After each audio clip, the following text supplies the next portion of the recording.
Louvado seja o nome do nosso Deus, que nos permite nessa manhã nos reunirmos em nome dEle, por causa dEle. Manhã de celebração, manhã de alegria, porque eu imagino a tristeza do coração dos discípulos na sexta-feira, no sábado, e a alegria transbordante do domingo, um domingo de ressurreição. E eu coloquei para os irmãos ontem dar uma lida no texto de 1 Coríntios, capítulo 15, para a gente bater um papo hoje, né? A gente vai fazer uma breve reflexão, tentar, né, tirar alguns véus que ainda estão nos nossos olhos sobre as questões de ressurreição que encontramos nessa passagem. E aí você anota as suas dúvidas, seus questionamentos, as suas crises existenciais, e a gente conversa depois no nosso encontro de sexta-feira, tá bom? Na próxima sexta, dia 29, que essa sexta a gente não vai ter o encontro, tá bom? Então vamos lá, né? Lá em 1 Coríntios capítulo 15, é o texto mais completo, que fala sobre a questão da ressurreição. Em toda a Bíblia, o texto mais completo que fala de ressurreição nós encontramos em 1 Coríntios capítulo 15. E a gente às vezes se pergunta, por que Paulo foi escrever um capítulo inteiro só por causa da ressurreição? E Paulo escreveu, irmãos, porque é uma resposta às heresias que estavam acontecendo ali na igreja de Corinto. Para variar, a igreja de Corinto deu muito trabalho para o Paulo, Se você olhar, por exemplo, o verso 12, é um motivo pelo qual Paulo escreveu esse capítulo. O verso 12 do capítulo 15 de 1 Coríntios é o motivo pelo qual Paulo escreveu. Se proclamam que Cristo... Pois bem, se proclamamos que Cristo ressuscitou dos mortos, por que alguns de vocês afirmam não haver ressurreição dos mortos? Ou seja, um dos motivos pelos quais Paulo estava escrevendo esta carta é porque haviam pessoas que estavam dizendo que não havia ressurreição dos mortos. Os mortos não ressuscitam. Outro problema nós encontramos no verso 29, outro motivo, O segundo motivo pelo qual ele escreveu essa carta. E o que dizer dos que se batizam em favor dos mortos? Tinham pessoas que estavam se batizando em nome de pessoas que já morriam. Por que faziam isso? Porque na cabeça deles, por exemplo, eu vou me batizar em nome do meu tio que já morreu. Se eu me batizar em nome do meu tio que já morreu, meu tio vai ser salvo. Era uma forma de salvar os mortos. Se eu me batizasse em nome de alguém que já morreu, esse morto encontraria o caminho da salvação. E nós sabemos que isso não procede. Pois é, loucura, heresia é o nome da tradução dessa loucura. E outra dúvida, outro motivo, o verso 35. Alguém pode perguntar, como os mortos ressuscitarão? Que tipo de corpo terão? Que perguntas tolas, insensatos. São outras questões. Então são esses três motivos pelos quais o Paulo ele vai escrever esse capítulo sobre ressurreição. E como nós já vimos na sexta-feira, uma introdução do nosso estudo sobre a questão de ressurreição, de Páscoa, a ressurreição engloba a encarnação, a paixão e a ressurreição de Cristo. A Páscoa, num contexto geral, é a encarnação, a paixão e a ressurreição de Cristo Jesus. A encarnação diz respeito ao fato de Jesus ter se tornado um ser humano como nós. E como um ser humano, ele tinha um corpo que estava sujeito às fraquezas, ao cansaço, à sede, à fome, às dores, aos sofrimentos que eu e você enfrentamos todos os dias. No que diz respeito à paixão, é o Cristo que se entrega como uma oferta agradável a Deus, para cumprir a justiça de Deus, de que um inocente teria que morrer no lugar de um culpado, para que aquele pecado realmente fosse tirado, fosse perdoado. Isso é o que nós chamamos de justificação. E a gente vai estudar isso posteriormente, nos nossos estudos de sexta-feira, né? A gente vai entrar um pouquinho mais a fundo. Mas o Paulo, quando ele escreve aqui, ele fala sobre a questão da importância da ressurreição aqui, né? O Paulo, imagina você ter uma igreja onde as pessoas não creem na ressurreição dos mortos. Não, os mortos não vão ressuscitar. Ressuscitar, não reencarnar, que é diferente. Reencarnação é uma teoria, né? Um estudo espírita de que o seu espírito, quando você morre, o seu corpo vai para a terra e o seu espírito vai para um outro corpo, para que ele continue vivendo, de forma que ele se torne um espírito evoluído. Por exemplo, eu morri, aí esse corpo vai para a terra e o meu espírito, se eu for uma pessoa boa, eu vou continuar em evolução, num outro corpo, para dar continuidade a esse processo de evolução espiritual, até que eu chegue a um estado de espírito tão evoluído quanto Cristo. E em outras religiões, você pode reencarnar não só em outro corpo humano, mas também no corpo de animais, de insetos e por aí afora.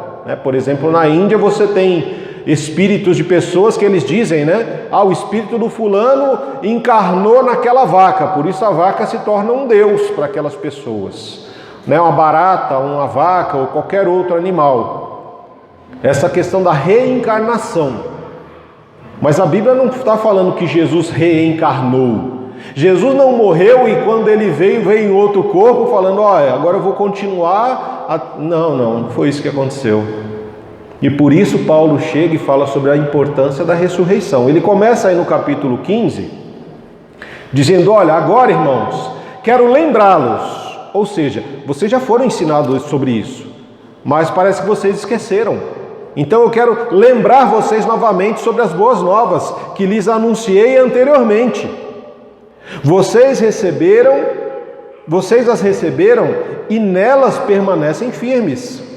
São essas boas novas que os salvam, se continuarem a crer na mensagem como lhes anunciei. Do contrário, sua fé é inútil. Então Paulo está dizendo, eu já ensinei isso para vocês. Mas a igreja de Corinto, a relação entre a igreja de Corinto e o apóstolo Paulo era muito difícil.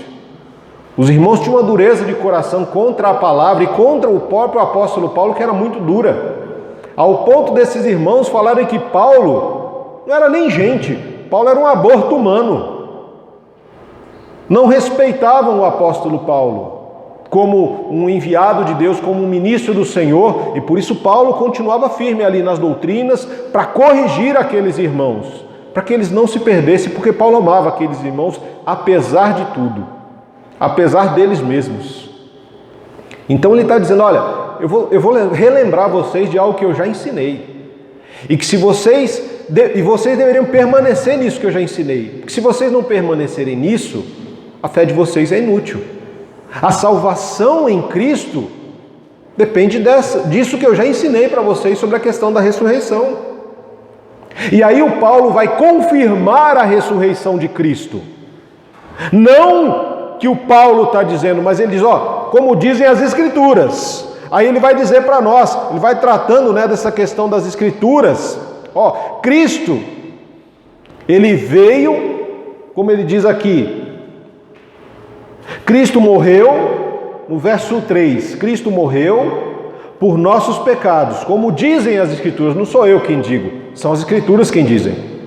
Ele foi sepultado e ressuscitou ao terceiro dia, como dizem as Escrituras, não sou eu quem digo, mas são as Escrituras. Então Paulo está dizendo, o verbo se tornou carne e habitou entre nós.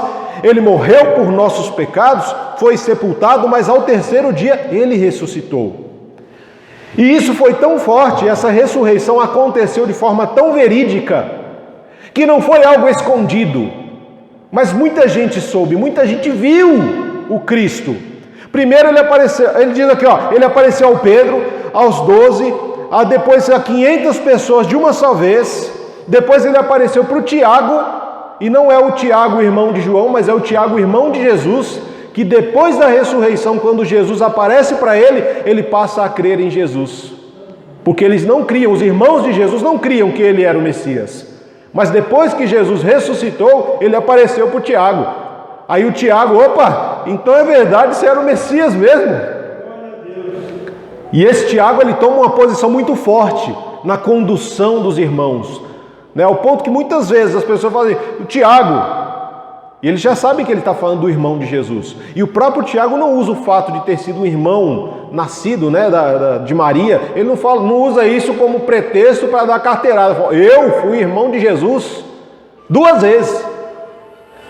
Fui irmão de Jesus por causa da Maria e do José, e fui irmão de Jesus por causa do Senhor, né? Irmão de sangue e irmão em Cristo, ou irmão em Deus, né? Sei lá como é que eles falavam isso. Então são essas questões. Ele apareceu ao Tiago, depois a todos os apóstolos, e mais tarde ele vai aparecer também ao apóstolo Paulo. E aí Paulo fala como alguém nascido fora do tempo. O Paulo, quando ele se compara aos outros apóstolos, ele sempre se diminui, porque ele foi alguém que veio fora do tempo, foi chamado depois de todos, foi o último a ser chamado. Ele foi aquele que perseguiu a igreja. Ele foi aquele que matou pessoas, matou cristãos, achando que estava fazendo certo, que estava fazendo bem, que estava fazendo a vontade de Deus. Então o Paulo diz, olha, eu fui alguém que fui chamado fora do tempo, e houve uma grande transformação na minha vida. Olha o verso 10.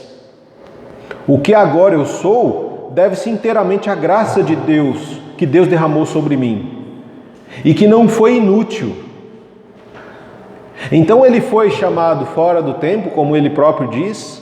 Ele se acha, né, na realidade ele próprio nem se acha um apóstolo, porque ele acha que ele não merece ser chamado como um apóstolo por ter perseguido a igreja. Mas Deus fez uma transformação tão grande na vida dele, e não é mérito algum dele, mas é todo mérito da graça de Deus. Assim como eu e você, o que Deus faz em nós e através de nós não é mérito nosso, é graça, pura graça do Senhor sobre as nossas vidas. E aí, irmãos, à medida que Deus vai fazendo essa transformação na nossa vida, aquilo que nós anunciamos não é diferente do que Paulo pregou, do que Pedro, João, Tiago ou qualquer um dos apóstolos, do que as pessoas que fizeram parte da história da igreja pregou. É o que o Paulo fala no verso 11. Não há diferença, né? Não se faz diferença se eu prego ou se eles pregam, porque todos nós anunciamos a mesma mensagem, na qual vocês já creram. E aí é onde entra muitas vezes aquela questão, por que existe uma igreja que fala do mesmo texto A, o outro fala B, o outro fala C? Parece que são coisas divergentes, né? Um fala uma coisa aqui, aí você pega o mesmo texto num outro lugar, a outra pessoa fala uma coisa que não tem nada a ver com o que você falou, e que muitas vezes é o contrário do que um falou. Por que isso acontece? Porque muitas vezes essas pessoas não têm não consultam a Deus, não buscam uma intimidade, como nós falamos na semana passada com Deus. Eles querem ser íntimos de Deus. Eles querem falar de Deus, mas não falam com Deus. E a palavra nos diz que quem revela o que está escrito aqui é o próprio Espírito Santo. Então como é que o Espírito Santo vai falar uma coisa aqui, e aí você vai em outro lugar, ele pega aquilo que você falou e fala, não, aquilo lá é tudo mentira, é outra coisa. Ué, mas que Espírito Santo é esse, né? Nós precisamos estarmos muito atentos, irmãos, quanto às Escrituras, quanto à sensibilidade para ouvir o Espírito Santo ministrando a nós e através de nós. Porque, meus irmãos, Deus não pode se contradizer na sua própria palavra.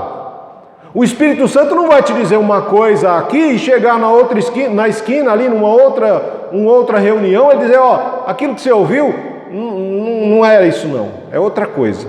Aí você vai numa outra, então aqueles dois que você ouviu, estava tudo errado.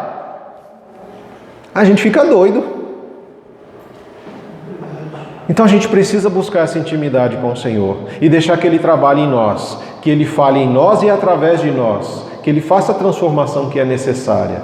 E para isso acontecer, a ressurreição, irmãos, é uma questão de fé. Eu preciso ter fé na ressurreição. Não existe outra forma de você crer na ressurreição de Jesus ou na ressurreição dos mortos se não for pela fé. Então Paulo ele começa trazendo à memória desses irmãos em Corinto que Cristo veio, ele encarnou, o Verbo se tornou carne, viveu, ele morreu, ele se tornou um cadáver, irmãos. Um cadáver. Assim como nós vamos a velórios, Jesus era um cadáver quando ele morreu. Ele estava num corpo físico, mortal, limitado, como o meu e o seu. E ele morreu de verdade. Ele foi enterrado de verdade. E aí a gente muitas vezes fica com aquela questão assim, né? Que é onde entra o problema aqui dos irmãos da igreja de Corinto. A partir aí do verso 12. A partir do 12 até o 23, o Paulo vai trabalhar a questão da ressurreição na cabeça desses irmãos. Porque ele fala, olha, peraí, o que a gente aprende aqui? Que aquilo que eu falo não pode ser diferente daquilo que eu creio. As minhas atitudes não podem ser diferentes da minha palavra. Como assim, pastor? Se você pegar do verso 12 até o verso 19, ele vai fazer um monte de perguntas, e aí dá um nó na cabeça dos irmãos que vão lendo às vezes, não é? Se não existe tal, por que tal coisa? Por que não sei o quê? Por que não sei o quê? E se o Paulo gosta disso? E o Pedro vai falar lá na carta dele, fala assim, ó, o irmão Paulo, ele escreveu sobre todas essas coisas, mas ele escreve às vezes muito difícil, que às vezes até é difícil para mim entender, para o Pedro entender, né? Se para o Pedro entender era difícil algumas vezes, imagina para a gente. Não é verdade? O próprio Pedro já achava o Paulo difícil de ser entendido nos seus escritos em alguns momentos. Mas o que ele está dizendo aqui neste pedaço? Ele está dizendo assim, olha, eu ensinei para vocês sobre a ressurreição dos mortos. E como é que vocês agora dizem que não existe ressurreição dos mortos? Tá bom. Se você está dizendo para mim então que a ressurreição dos mortos não existe, que os mortos não ressuscitam, então Cristo não ressuscitou. Então, toda a pregação que nós fazemos é inútil. Então, a sua fé é inútil. Não existe ressurreição dos mortos?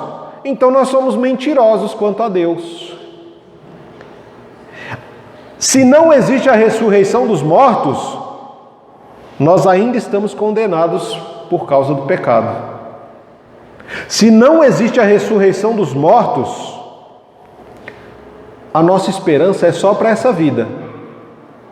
Porque se não tem ressurreição dos mortos, você vai viver agora, morreu, acabou. Não é isso? Que é o que ele vai falar depois, lá no verso 32. Se não haverá ressurreição dos mortos, do que adianta eu ter lutado contra feras? Isto é, aquela gente lá de Éfeso. Se não há ressurreição dos mortos, vamos comer e beber, porque amanhã nós morreremos. É isso que o Paulo está dizendo. Se vocês estão falando, olha, eu ensino que os mortos vão ressuscitar, e vocês estão falando que não existe ressurreição dos mortos, então é isso que acontece. Cristo não ressuscitou, a nossa pregação é inútil, a sua fé é inútil, somos todos mentirosos, não estamos salvos, mas continuamos condenados por causa do pecado, e a nossa esperança é vazia, é vã. A gente está perdendo tempo se não existe a ressurreição dos mortos. E aí a gente pode pensar assim, né? Quando Deus, quando Ele trouxe vida ao mundo em caos, lá no Gênesis, Ele trouxe pelo poder da palavra, não foi? Haja luz e houve luz. E Ele foi por meio da sua palavra criando todas as coisas.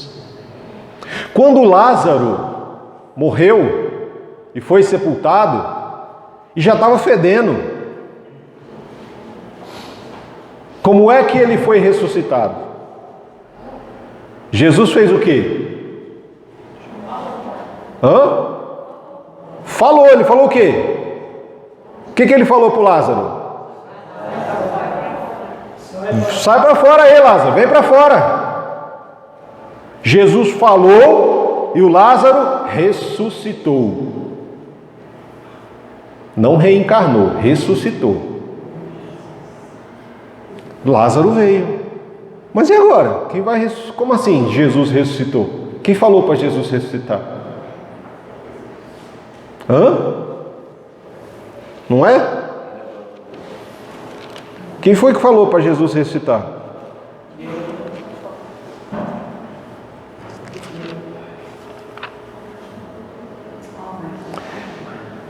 Efésios capítulo 1. Efésios capítulo 1. Tem uma oração do apóstolo Paulo aqui, lá no verso 19. Foi Deus quem ressuscitou Jesus. Como? Efésios 1, verso 19. Também oro para que entendam a grandeza insuperável do poder de Deus para conosco, os que cremos.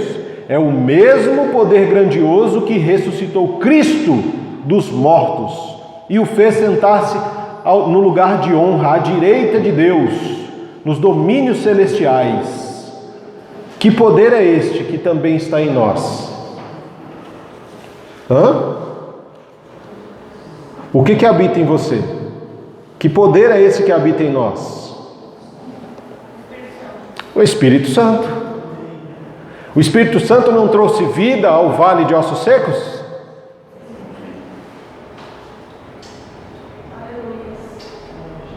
Enquanto Deus não soprou nas narinas de Adão, ele não tinha vida.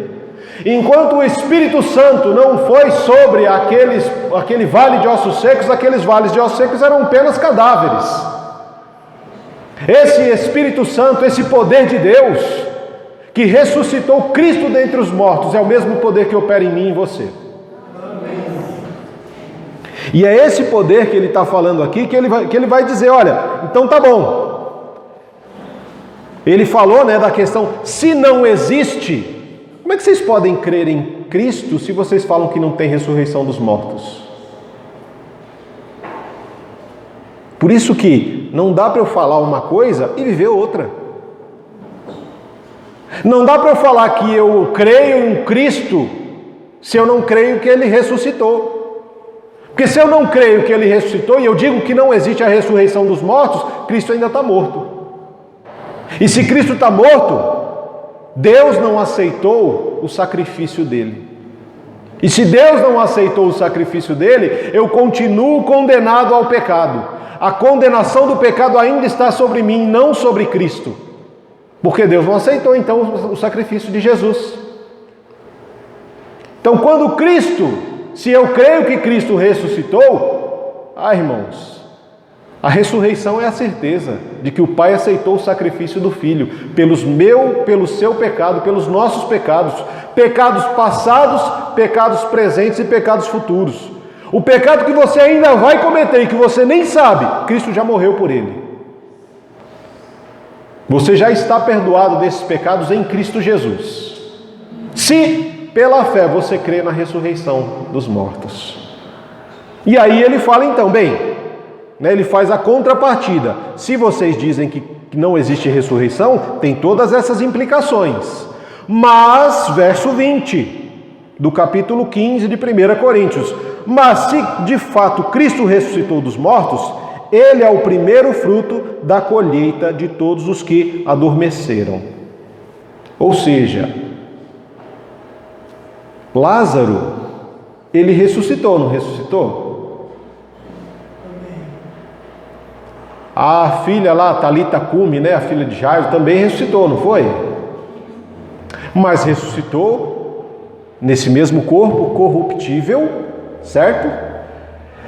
Continua com as mesmas fraquezas, continua com as mesmas debilidades, com os mesmos sofrimentos, sentindo dores, sentindo sede, sentindo fome e depois morreu outra vez. Cristo, ele ressuscitou uma única vez para a eternidade. Cristo não vai morrer novamente pelos nossos pecados. Por isso nós lemos aquele texto lá de Hebreus, no começo, lá de Hebreus capítulo 10. Se você trata a ressurreição de Cristo de qualquer jeito, não crê na ressurreição dos mortos, se você faz pouco do poder que ressuscitou Jesus dentre os mortos, do poder do Espírito Santo, já não tem sacrifício que possa te salvar. Porque você vai estar condenado eternamente. Porque Cristo não vai vir encarnado novamente para morrer novamente numa cruz só porque você não crê nisso. Porque você tem que ver, como Tomé, né? Tem que ver Jesus encarnado, Cristo tem que morrer de novo e tem que ressuscitar para eu poder ver. E ainda quero botar o dedo nas feridas. Hoje a gente não crucifica, né? Hoje mata a bala. E olha lá. Eu quero botar o dedo no buraco da bala. Esquece, irmão, isso não vai acontecer. Não vai acontecer. Então ele está dizendo que o Cristo, ele ressuscitou dos mortos e ele é o primeiro. O primeiro, quando ele fala que é o primeiro fruto da colheita, ele usa um contexto que as pessoas ali entendiam. Na colheita você tem os primeiros frutos que vão dizer para você como que vai ser o restante da colheita. Se o primeiro fruto for ruim, a tua colheita vai estar condenada. Se o primeiro fruto é azedo, todo o resto vai estar azedo. Ah, mas se o primeiro fruto ele for doce, for perfeito, todo o resto da sua colheita foi abençoada. Amém. Para os que dormem, e todos os que adormecem. E aqui, pessoas mortas. Porque a Bíblia usa esse adormecer para quem já morreu, para não impactar demais, né, na leitura. Fala assim, para todos os mortos. Não, para aqueles que já adormeceram. É uma forma suave de você falar da morte. E aí, do verso 21 até o verso 23, ele vai falar da questão do Adão. Por que a morte? A morte, ela entrou no mundo por causa de um homem, que foi o primeiro Adão. Ele permitiu que a morte adentrasse quando resolveu desobedecer a Deus. Ele quebrou a intimidade que ele tinha com Deus. Ele deixou de ser a habitação de Deus para ser a habitação do pecado. Ele, por natureza, se torna um pecador. Assim como o pecado adentrou e habitou em nós por um homem, a palavra também diz que por um único homem, agora a ressurreição dos mortos começou por meio de um só homem, o segundo Adão, Jesus. Assim como a morte reinou até a ressurreição de Jesus, agora Jesus ressuscita. Então acabou o reinado da morte. Por que acaba o reinado da morte? A gente vai ver lá na frente depois, por que acaba esse reinado. Lembra? Não deixa esquecer não, tá? Me lembra, por que acabou o reinado da morte? Então ele diz o quê? Assim como todos morremos em Adão, nós já nascemos mortos em nossos delitos e pecados, certo? Por causa da nossa natureza pecaminosa que vem de Adão. Assim como todos morremos em Adão, todos que são de Cristo receberão uma nova vida. Mas não é bagunçado. Tem uma sequência. Primeiro Cristo, está aí no verso 23. Primeiro Cristo ressuscita dos mortos como o primeiro fruto da colheita, como eu falei para vocês. E depois, todos os que são de Cristo ressuscitarão quando Ele voltar. Essa é muitas vezes uma pergunta que as pessoas fazem. Ah, então a gente vai ficar morto, né? Bom, morreu aqui, vai ficar morto, a gente só vai ressuscitar quando Jesus voltar. É isso que ele está dizendo. Porém, quando você fecha os olhos aqui, meu irmão, minha irmã, você abre os olhos na eternidade. Por isso que Paulo fala, para mim, viver é Cristo, morrer é lucro. Porque se eu estou aqui, eu vivo para Cristo. Se eu morro, eu já estou com Jesus. Por que isso? Porque o nosso corpo físico, ele vai para a terra, mas o nosso espírito, ele volta para o Senhor e já começa a desfrutar da eternidade com Cristo. Assim como o espírito daqueles que renunciaram ao Senhor, renunciaram a Cristo, renunciaram ao poder do Espírito, eles já começam a viver os tormentos eternos quando morrem. Morreu, abriu os olhos. Se você morreu, se você viveu uma vida com Cristo, você vai viver com Cristo a eternidade. Se você rejeitou a Cristo aqui, você vai começar também a viver os tormentos eternos, espiritualmente. E aí o que vai acontecer? Agora ele começa a falar da volta, né? Verso 24. Então virá o fim, quando entregará o reino a Deus, o Pai, depois de ter destruído todos os governantes, autoridades e todo o poder, pois é necessário que Cristo reine até que tenha colocado todos os seus inimigos debaixo dos seus pés. E o último inimigo a ser destruído é a morte, pois as Escrituras dizem: Deus pôs todas as coisas sob a autoridade dele. Claro que não se diz que todas as coisas estão sob a autoridade dele. Isso não inclui aquele que lhe conferiu autoridade, a Cristo. Então, quando todas as coisas estiverem sob a autoridade do Filho, ele se colocará sob a autoridade de Deus Pai, para que Deus Pai, que deu a seu Filho a autoridade sobre todas as coisas, seja absolutamente supremo sobre todas as coisas e em toda a parte. Então Cristo, ele vai, quando chegar o momento, Cristo vai voltar, Cristo vai vencer sobre todo o governo, sobre toda a autoridade. Por isso que nós dizemos que todo governo e toda autoridade estão sujeitas a Deus, porque é Ele quem dá autoridade ao ser humano. Por isso que quando nós olhamos para os nossos governantes, e a Bíblia fala que se o governante ele é bom, o povo desfruta de prosperidade. Agora, se o governante ele é mau, o povo vai penar. Como bom e mau? De acordo com a relação dele com Deus. Se aquele que está governando submete a sua autoridade a Deus e faz aquilo que é a vontade de Deus traz bênção ao povo.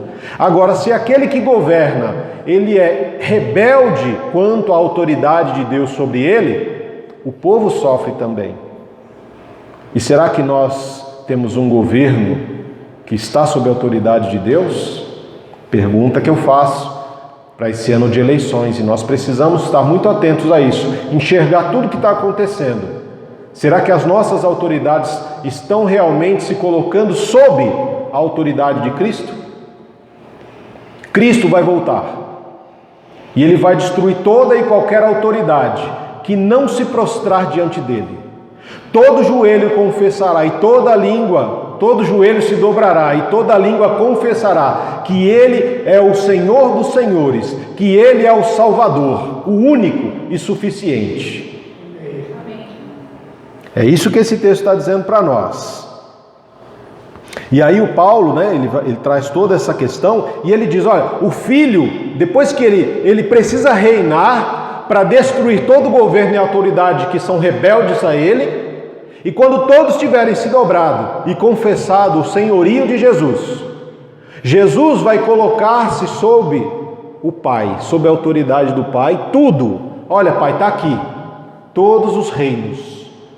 Tudo o que se rebelou contra o Senhor, desde o Éden até agora, tudo está sob a minha autoridade, e eu coloco tudo sob a tua autoridade. E assim Deus se torna soberano sobre tudo e tudo. E Paulo vai continuar aí dizendo, a gente já viu a questão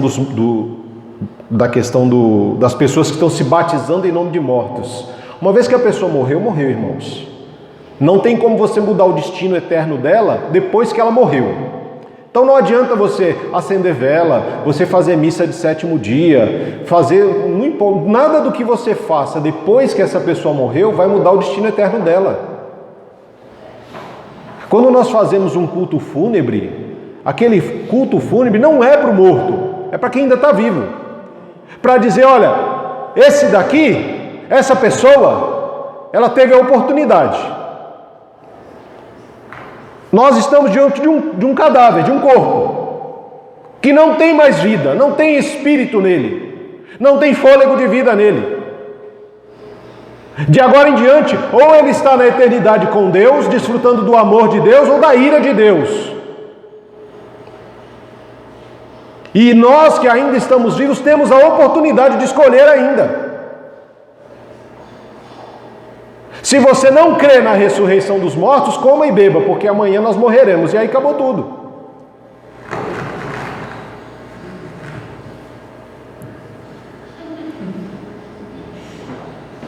Entendeu? Acabou. E Paulo fala, olha, se a gente crê só para essa vida, Poxa, comi, bebi, é o tal do carpe diem, né? Viva como se não houvesse amanhã. Mas tenha responsabilidade com a forma como você vive, porque você vai ter que dar conta de tudo o que você fizer, de todas as suas atitudes, de todos os seus pensamentos. Você deve viver como se não houvesse amanhã, mas sabendo que existe uma eternidade e que a forma como você vive hoje, as suas decisões de hoje, vão fazer reflexo lá na sua eternidade. E o Paulo, ele vai aí no verso 33, não se deixe enganar pelos que dizem essas coisas, pois as más companhias corrompem o bom caráter ou os bons costumes, né? Não adianta você falar que é de Jesus e aí você vive com pessoas incrédulas que falam tudo ao contrário. E você começa, ao invés de você influenciar as pessoas, você se deixa influenciar por elas. Não, vamos aproveitar mesmo porque, morreu, já era, acabou mesmo. Então vamos sentar os dois pés na jaca, né? Como dizem. Não. Você é chamado para ser luz. Você é chamado para ser sal. Você não deve deixar que a tua luz se apague pela escuridão de outros, mas você deve iluminar a vida de outras pessoas com a tua forma de viver. Você é chamado para ser sal, você é chamado para mostrar para as pessoas que existe um sentido na vida e que ela deve ser vivida com responsabilidade, com temor a Deus e buscando intimidade com Deus, para que o nome de Deus seja glorificado. Porque uma vez que você perdeu o sal que não serve para salgar, que não dá sabor a nada, ele só serve para ser pisado pelos homens. E nós precisamos tomar cuidado com isso. Paulo diz o quê? Olha o que o Paulo fala, um leve puxãozinho de orelha para os irmãos de Corinto. Verso 34, pensem bem sobre o que é certo e parem de pecar, pois para sua vergonha, eu lhes digo que alguns de vocês não têm o menor conhecimento de Deus. Uma igreja que não tem intimidade com Deus é uma igreja que não conhece a Deus, é uma igreja que a pessoa entra e fala assim, a ressurreição dos mortos não existe, é verdade. Você está falando, eu acredito. Aí o cara fala assim, você já viu algum morto ressuscitar? Não, eu não vi. Então não existe ressurreição dos mortos. É mesmo, né? Aí eles começam a espalhar que não existe ressurreição dos mortos. Aí o Paulo tem que retomar lá atrás. Né? Vocês já deveriam ser mestres, mas vocês ainda são crianças. Tem que retomar coisas que vocês já deveriam saber de cor e salteado. Se vocês não creem na ressurreição dos mortos, então Cristo não ressuscitou. Nossa fé é inútil. Nós estamos condenados ao pecado. Nossa esperança é vazia. E para que a gente perde tempo então? Para que Paulo e tantos outros lutaram contra feras, foram mortos, esquartejados, queimados, crucificados? Para nada? Se não existe a ressurreição dos mortos, então é vazio isso aqui. E Paulo diz, vocês não têm conhecimento de Deus. Por isso, qualquer vento de doutrina que vocês ouvem, vocês saem correndo atrás. Vocês não analisam, vocês não mergulham nas Escrituras, vocês não oram ao Espírito Santo para que eles revelem a você aquilo que é verdade e aquilo que é mentira. Você se deixa levar pelas más companhias com as quais você tem andado. E ao invés de influenciar essas pessoas para que elas se tornem luz, você se torna treva junto com ela. É isso que Paulo está dizendo para esses irmãos. E aí, o Paulo ele vai falar sobre a questão do corpo, né, da ressurreição do corpo. Ele vai explicar essa ressurreição. E ele começa a falar disso aqui no verso 35. E ele vai até o verso 49, irmãos, falando sobre essa questão. Sobre a ressurreição do corpo. Tá, mas como é que é essa ressurreição do corpo, Paulo? Né? Porque se vocês não creem que o corpo vai ressuscitar, então, tá bom, você está falando que existe ressurreição do corpo? Sim. E por que é tão certo que existe a ressurreição do corpo? Porque quando Cristo ele ressuscitou, irmãos, ele foi visto pelas pessoas. Não era um espírito, um fantasma, ele foi visto. Por isso Paulo começou lá no início do capítulo 15 dizendo que ele foi visto pelos 12, foi visto por Pedro, por Tiago, por 500 pessoas, depois por Paulo, ele foi visto. E não só visto, mas ele também foi tocado.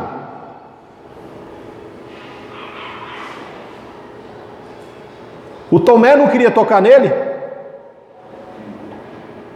E não só tocado, mas ele também comeu.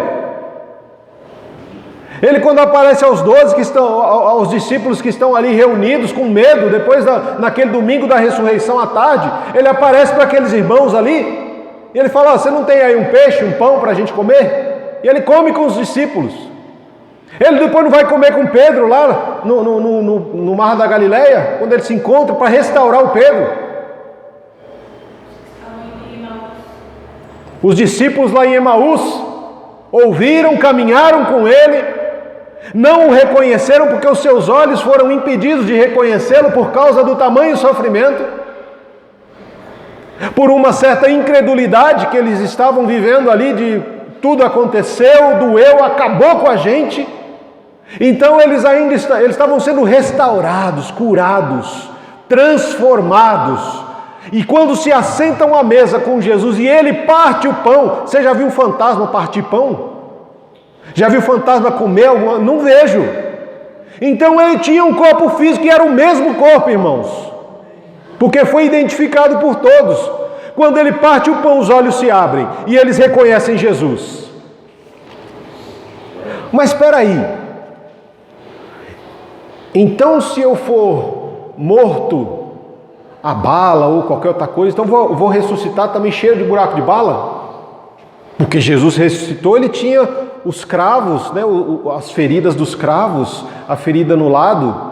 Lembre-se que ele foi o primeiro a ressuscitar, para mostrar, e aquelas marcas vieram com ele porque é a marca da justificação. Aquelas marcas representam o meu e o teu pecado. Por causa daquilo, nós tivemos vida. Nós podemos ressuscitar com o Senhor. A ressurreição, o poder que operou em Jesus para ressuscitá-lo dos mortos, também opera em nós. Nós também vamos ressuscitar.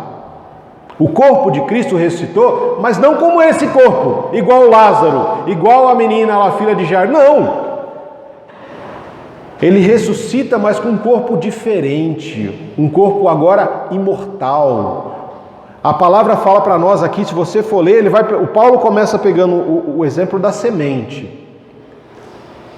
Você não vai ali fora, você pega uma rosa bonita, vermelha, ali linda, e você vai enterrar aquela rosa para que essa rosa dê outras rosas, não é? A gente não faz isso. Não vou enterrar uma rosa para a rosa nascer outra rosa. Não.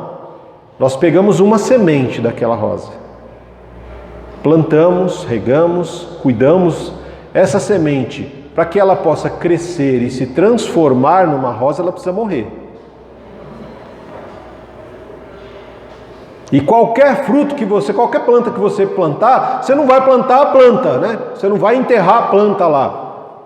Você não vai plantar uma folha para nascer um pé de não sei o que lá, de abacate, de laranja, sei lá. Você não vai plantar folha, você vai plantar semente. Essa semente precisa morrer. Quando essa semente morre, ela cresce e se transforma naquilo para o qual ela foi criada. É a explicação que o Paulo está dando aqui. Verso 38. Então Deus lhe dá o novo corpo como Ele quer. Não é isso?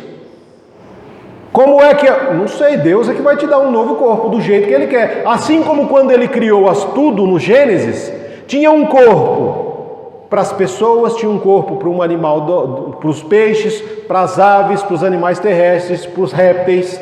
Cada um tinha um corpo.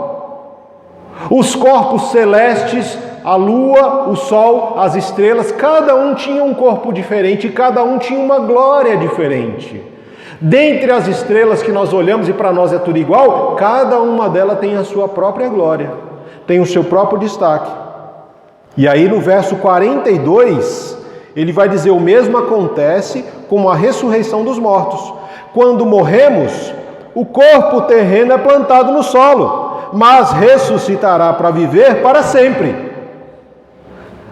O seu corpo é a semente que vai ser plantada. Esse corpo que nós temos, esse corpo é a semente que vai ser plantada na terra. E quando ele ressuscitar, ele vai ser um corpo para a eternidade, um corpo glorificado. A palavra vai dizer aqui para nós, da forma como esse corpo aí, ele é plantado, né? Ele diz que o corpo ele é plantado, verso 42 até o 44, ele vai dizer que o corpo ele é plantado em desonra, em fraqueza e um corpo natural. Esse corpo nosso aqui, que nós temos, ele vai ser plantado, quando você morrer, ele vai ser plantado como um corpo dessa forma.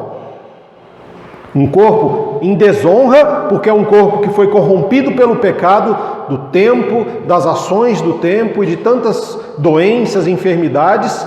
Um corpo fraco e um corpo natural, que é a nossa estrutura. Mas vai ressuscitar o quê? Um corpo glorificado, com poder, um corpo forte, imortal, um corpo espiritual. É o corpo que você vai receber. Se você reclama do corpo, irmão, a barriga cresce e cai, o cabelo cai ou fica branco, os dentes ficam banguelo, tem que botar a dentadura para esconder, né? A gengiva lá, né? A gente reclama do, nossa, dói aqui, dói ali, dói tudo, problema de junta. Calma! Você vai receber um corpo glorificado, forte e espiritual, irmão, para a glória do nome do Senhor. E aí no verso 45 ele vai dizer, as escrituras nos dizem, olha, o primeiro homem, Adão, se tornou ser vivo, como eu e você. Nós somos seres vivos. Mas o último Adão é o Espírito que dá vida, Jesus. Coisa linda.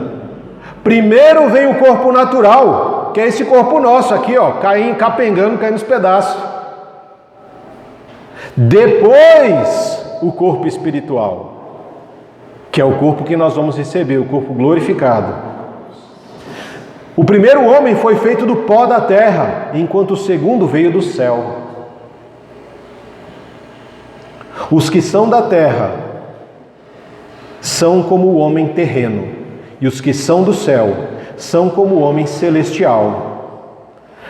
É aquilo que a gente ouve nas escrituras, né, que a gente lê nas escrituras, quem é da carne faz o que a carne quer. Quem é do Espírito obedece aquilo que o Espírito Santo direciona.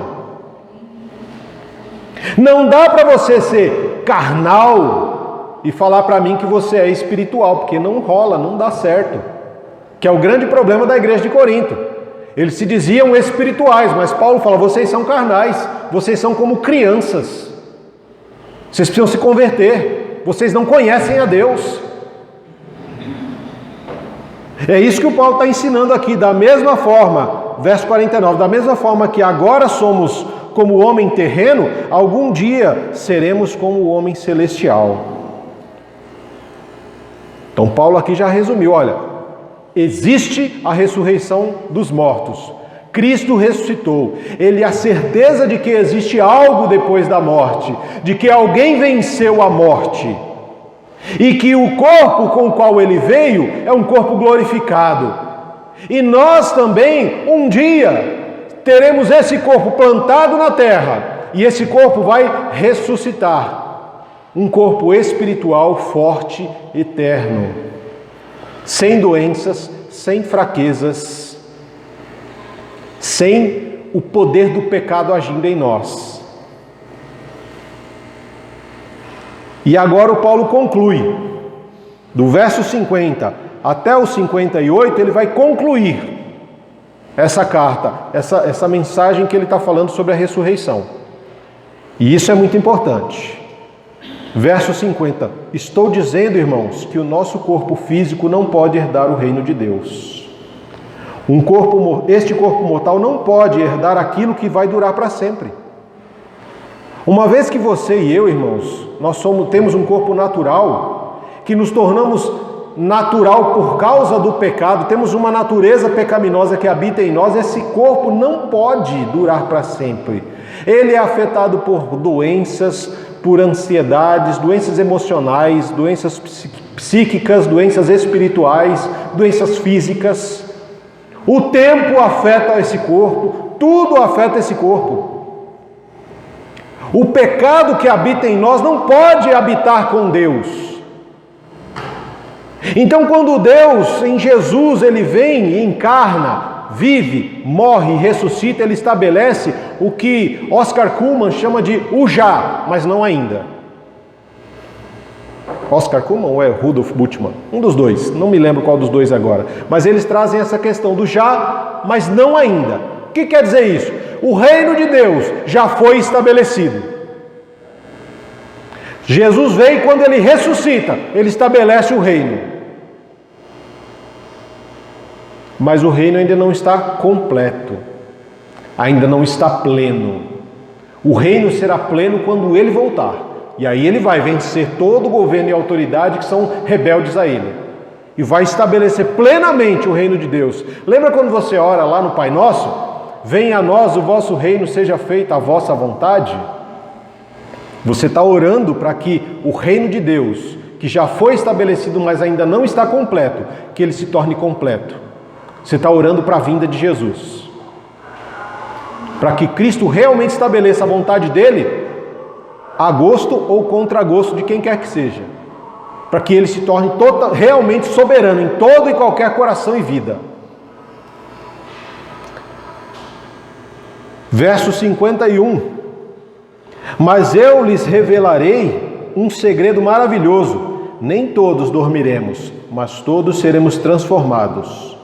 Acontecerá num instante, num piscar de olhos, ao som da última trombeta. Pois, quando a última trombeta soar, aqueles que morreram ressuscitarão a fim de viver para sempre. E nós que estivermos vivos, também seremos transformados. Pois o nosso corpo mortal precisa ser transformado em um corpo imortal. O que ele está dizendo aqui, irmãos? Ele está dizendo para nós que isso vai acontecer. Nem todos nós vamos morrer. Nem todas as pessoas, quando Jesus voltar, vão morrer. Mas todos vão ser transformados. Num piscar e abrir de olhos. Sabe aquele irmãozinho nosso que morreu e que a gente às vezes sente muita saudade dele? Fala, poxa, né? Irmão, uma bênção no nosso meio. Deve estar com Jesus nessa hora. Esse irmão vai voltar com Jesus. Esses que morreram em Cristo já estão com o Senhor. E quando Jesus voltar, Ele vai trazer com Ele todos aqueles que as suas almas já estão com Ele. O Espírito está lá com o Senhor. Ele vai trazer para a ressurreição de todos. Esses que voltam vão ser ressuscitados. Aqueles que não morreram vão ser transformados num corpo glorificado. Esse corpo, sabe aqueles personagens que viram, né? Que muda, tipo o Hulk lá. O cara tá lá com aquele corpinho lá, não sei o que, papapá, de repente ele vira aquele bichão. Né? Aquela transformação, aquela metamorfose, ela vai acontecer conosco quando Jesus voltar. Não estou dizendo que você vai virar o Hulk, mas você vai ter um corpo transformado. Tá bom? Deixa eu explicar, porque de repente o irmão vai achar, não, vou virar o Hulk quando Jesus voltar. Não. Você vai ter um corpo transformado, glorificado, pelo poder do Jesus Cristo que ressuscitou dos mortos. E aí o que vai acontecer? Esses espíritos que estão voltando e que estavam plenamente vivendo com o Senhor, desfrutando já da eternidade com Jesus, vão vir, é aquele coral, imagina o céu se abrindo. Jesus voltando em glória, com os santos que morreram em nome de Jesus, vão voltar com Ele. As trombetas vão soar e ao som da última trombeta, quem ainda estiver vivo, vai ter um corpo transformado. E à medida que todos ressuscitarem, irmãos, aí tem um problema, peraí. Aí tem um outro X da questão. Todos ressuscitarão. Todos. Mas nem todos estarão na eternidade com o Pai.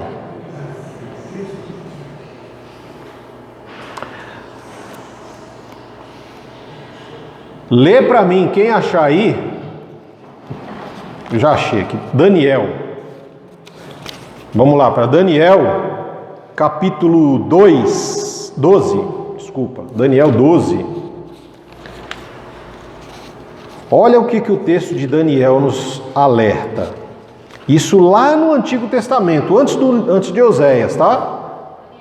Daniel, capítulo 12.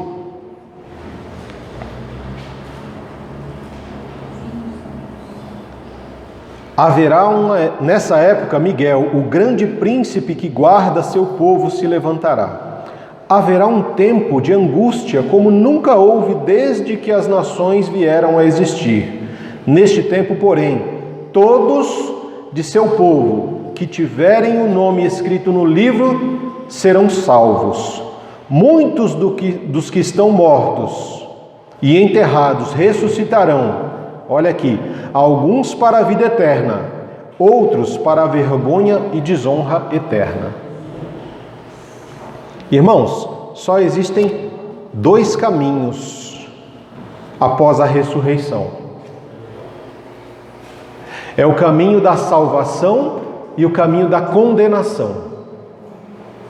Todos serão ressuscitados para o julgamento que haverá de ocorrer, que a gente vê esse julgamento lá em Apocalipse. Uns vão ressuscitar, já estão desfrutando da glória eterna com o Pai, do amor de Deus, da companhia de Cristo. Já estão lá desfrutando de conhecer a Cristo eternamente.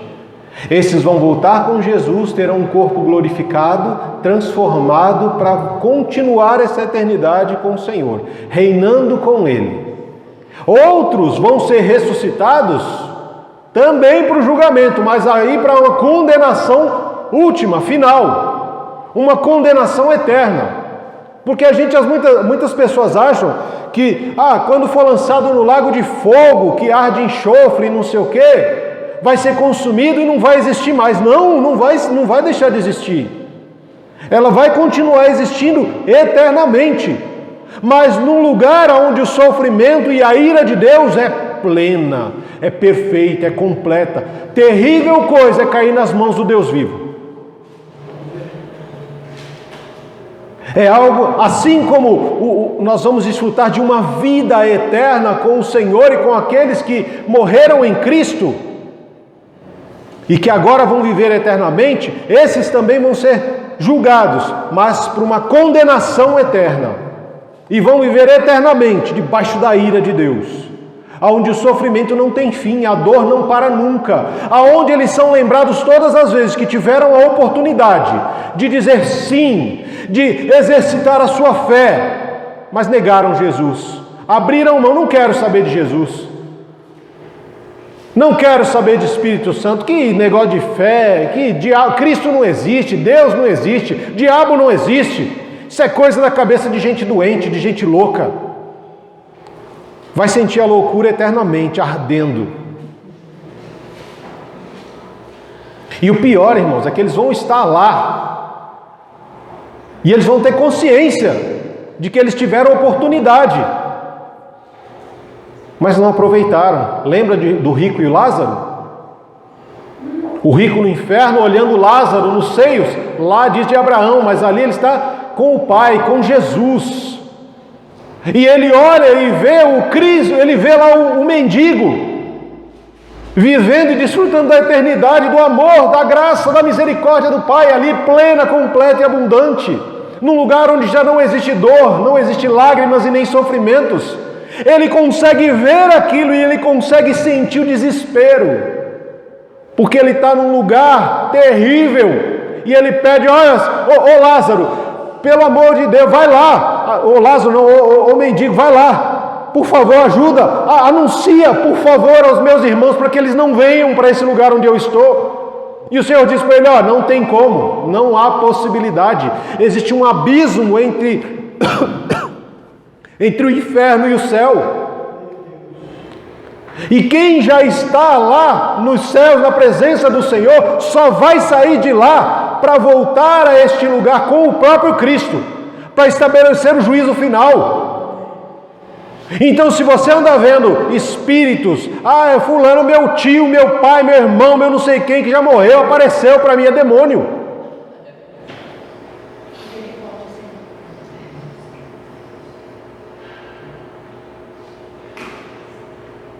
Dor, desespero, angústia, isso que esse corpo nosso sente hoje, não é 0,5% do que vai viver a eternidade. Aqueles que creem em Cristo, que têm a fé no Senhor Jesus, que entregaram a sua vida para o Senhor, já começam a viver a eternidade aqui e agora. Nessa luta que nós travamos aqui dentro, entre o poder do Espírito Santo e o desejo da nossa carne. Nós já vivemos agora isso. A ressurreição é o processo de transformação que vai acontecer plenamente quando Jesus voltar.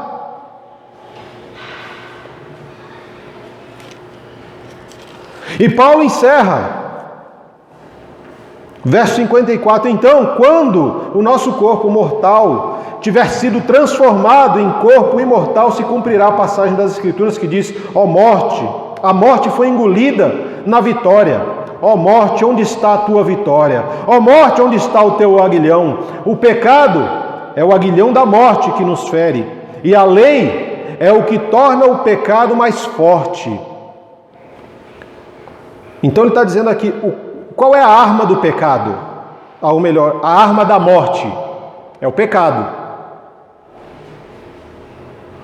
E qual é a força do pecado? É a lei.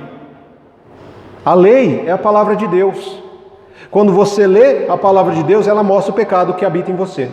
Ela mostra o quanto você está errado. E é por isso que a gente não gosta de ler as Escrituras. É por isso que a gente lê e fala, não entendo. Mentira! Muitas vezes é mentira. Às vezes a pessoa tem dificuldade de entender, mas se orar, o Espírito Santo vai te revelar. Mas tem outros que, eu não entendo, melhor eu não ler. Não é isso não. É que a pessoa começa a ler e os seus pecados começam a transbordar nos seus olhos. E aí ela fala, é melhor não ler. Que eu não estou entendendo. Sabe aquele que se faz de tonto? Lê, entende, mas eu não estou entendendo. Está entendendo sim. Você está tentando fugir do seu pecado. E isso acontece. A lei revela o pecado que existe em nós, e à medida que nós damos vazão ao pecado, ele se fortalece na nossa vida e nos leva e dá mais poder para a morte. Verso 57, mas graças a Deus que nos dá a vitória sobre o pecado e sobre a morte por meio do nosso Senhor Jesus Cristo. Por que o pecado já não reina mais? Agora eu vou responder aquela pergunta lá de trás. Não esqueci dela não. Porque o pecado reinou desde Adão. Ou melhor, o pecado, a morte, né? A morte reinou desde Adão. Mas chega em Jesus, Jesus vence a morte. Por que